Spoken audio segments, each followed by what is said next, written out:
उनकी माता जी किसी की शादी में भी नहीं जाने देती, यहाँ तक कि भगवान शिव जी की शादी में दुर्वासा ऋषि को नहीं जाने दी। या आप जाओगे वहां भी किसी न किसी को श्राप दे दोगे, तो आप किसी भी मंगल कार्य में मत जाइए, जहां जाते हो वहां मंगल कर देते हो। बहुत क्रोध उनके आता था, बात बात में क्रोध करते थे। तो सभी दुर्वासा ऋषि से डरते थे। दुर्वासा मुनि बड़े खुश हुए, कोई बात नहीं अम्बरीश जी आप ठहरो, अब मैं अभी आता हूं, जमुना जी में जाकर के स्नान करता हूं और मैं आकर के अभी आपका भोजन ग्रहण करूंगा।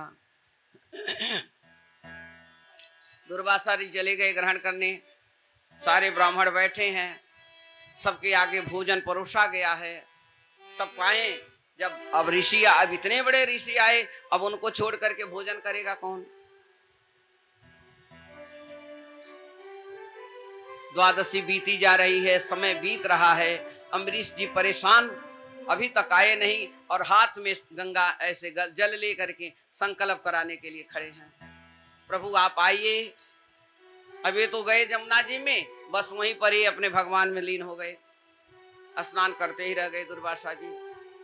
उनको ध्यान ही नहीं कि मुझे भोजन का आज हमें न्योता मिला है, भाई हम किसी को बुलाते हैं तो हमें न्योता आप लोग देंगे तो हम भी टाइम से ही तो पहुंचेंगे कि भाई जजमान परेशान न हो। पर उनको ध्यान ही नहीं था, सब लोग अपने अपने तपस्या में लीन हो गए। जमुना जी में डुबकी लगाए, वहीं बस आसन लगा लिए। आसन से जब उठते हैं देखते हैं तो भागे भागे वहां से आते हैं, दौड़े दौड़े आकर के देखते हैं तो वहां पर ब्राह्मण भोजन तो करा दिए, क्योंकि आए हुए दरबार पर किसी को भोजन आप देंगी तो उनको तो भोजन कराना ही पड़ेगा। लेकिन अम्बरीश जी भोजन नहीं किए थे।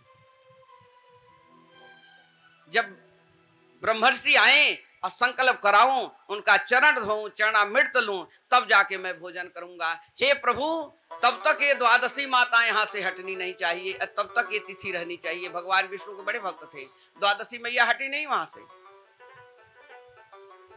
पर जब देखे कि ब्राह्मण सारे चले गए, दुर्वासा मुनि को गुस्सा आ गया, क्रोध आ गया। अरे आप मुझे न्योता दे करके आपने मुझे बुलाया और मैं बिना मेरे आए और सब लोग भोजन करके चले गए, सबका झूठा भोजन मैं करूंगा और तुम सब लोग भोजन कर लिए। उनको यही नहीं पता कि ये नहीं भोजन किया है अभी तक। जाओ मैं तुम्हें श्राप देता हूं, तुम भस्म हो जाओगे। अपनी एक लट निकालते हैं और लट को उठा करके फेंक देते हैं और वो लट अग्नि पैदा हो गई। लट से अग्नि पैदा हो गई और ब्रह्मर्षि के पीछे वो लट दौड़ने लगी। दुर्वासा जी छोड़ दिए। जैसे ही आगे उनके आती है जटाओं की लट की अग्नि, और वैसे ही चक्र सुदर्शन आकर के तैयार हो जाता है ब्रह्मर्षि को बचाने के लिए। भगवान विष्णु का चक्र सुदर्शन चल दिया,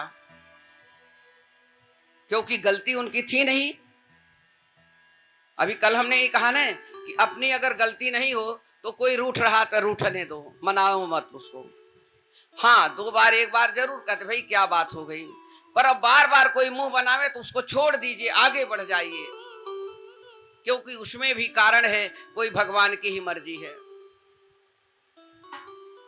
हमें है ईश्वर से काम, हमें रूठे तो जगत रूठे सो रूठन दे।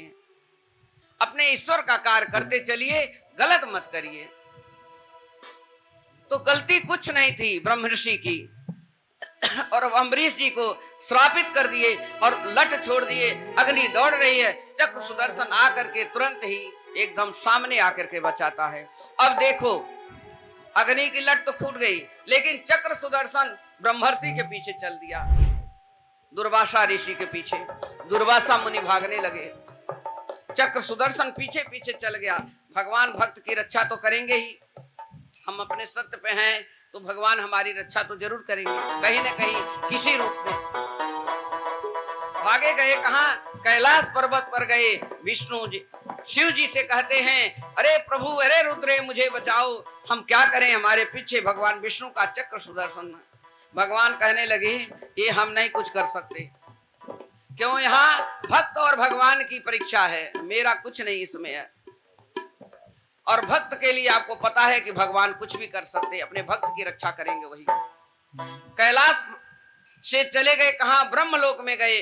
ब्रह्मलोक में भी ब्रह्मा जी कहने लगे, प्रभु जी मैं कुछ नहीं कर सकता, हे ईश्वर इसमें मेरा कोई कसूर, मैं कुछ नहीं कर सकता।